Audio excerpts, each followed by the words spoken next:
Your brain is the most powerful weapon in the world.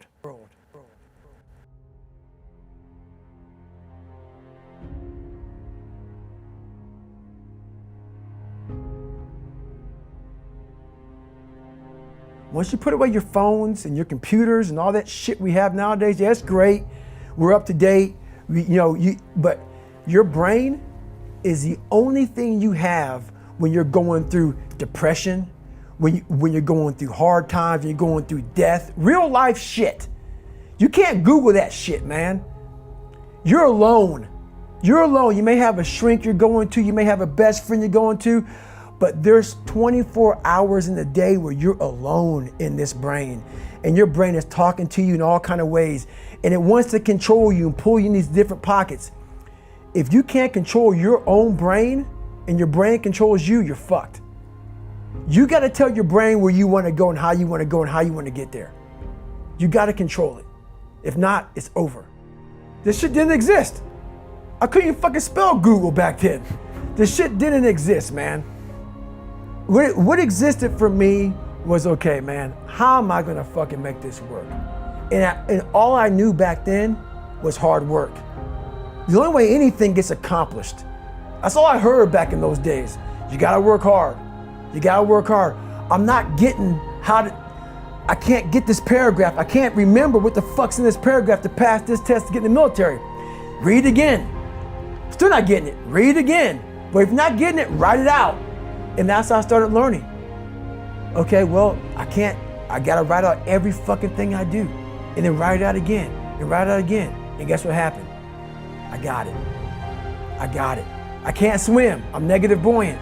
Go back again. I can't swim, go back again.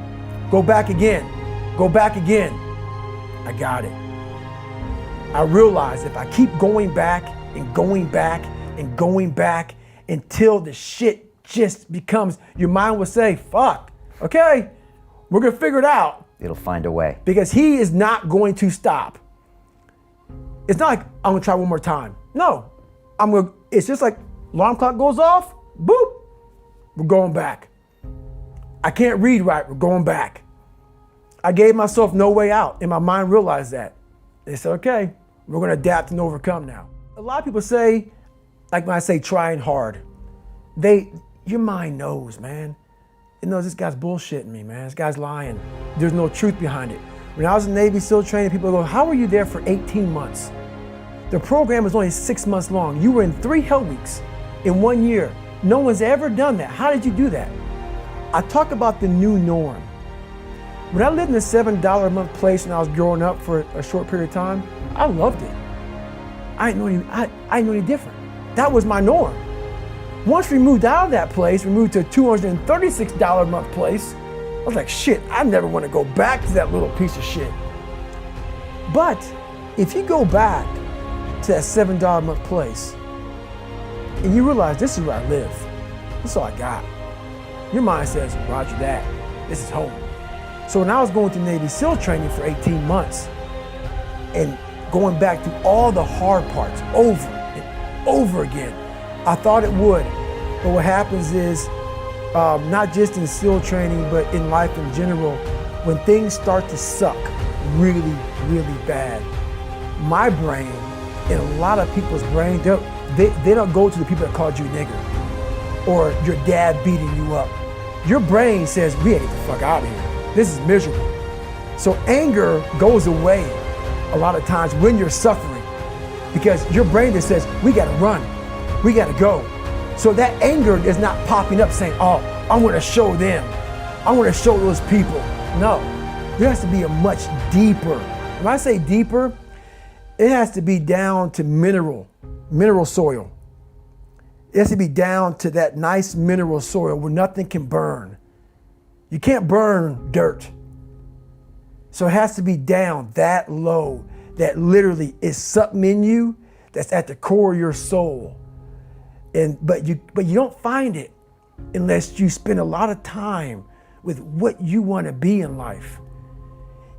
I can't give that to you. Right. You can't give it to somebody. When you find your true passion in life, and my passion for me when I want to be, I don't give a fuck about Navy SEALs, Army, I don't give a shit. I want to serve my country. I want to be someone that I'm proud of. I told myself after the first time, I knew it was gonna be a long journey there. My body was breaking down.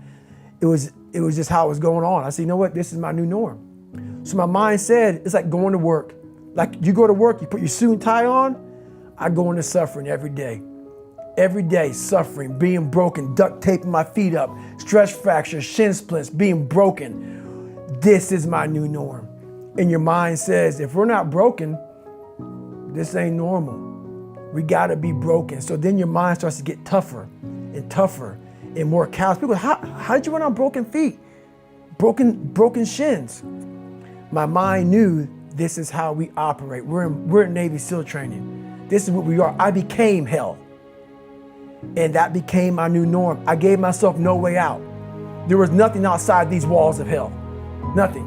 I love God, but for a short period of time, I became the devil because that was hell. I became the boss, the owner, the CEO of Navy SEAL training. That was my mindset. And that's how you get through things. You immerse yourself in wherever it is, and you become that. And I have to always tell you this, man, because people hear my story and think this guy is sadistic. I realized how the brain works. I figured out how the brain works. I'm a scared kid, and that's what gives me so much power. I had no foundation, and I built this off of just researching the mind. The feeling you get is basically invincibility. You realize that you can't do it all the time. When you need to do it, I know I can go to a place that I can live in. And when you know that you can run on broken legs and you can do certain things that a lot of people can do, but they're not willing to do, this power, this sympathetic nervous system of fight or flight, and you're fighting, it gives you this charge of energy of when you're sitting there at 3:30, 4 o'clock in the morning and you're duct taping your feet up because they're broken, and you're doing it by yourself, and you're going through arguably one of the hardest training in the world. And these guys, most of them are healthy, and you're going through it broken, and you're already at a disadvantage, but you're still there. You can feed into that and tap into that for a lot of power. But if you look at it, well, I'm broken, man. Like, I'm not gonna make it. But if you look at it as, man, I'm broken and I'm still here. And I'm fighting, and I'm gonna find a way to get through this because I have no other place to go. It gives you a lot of power.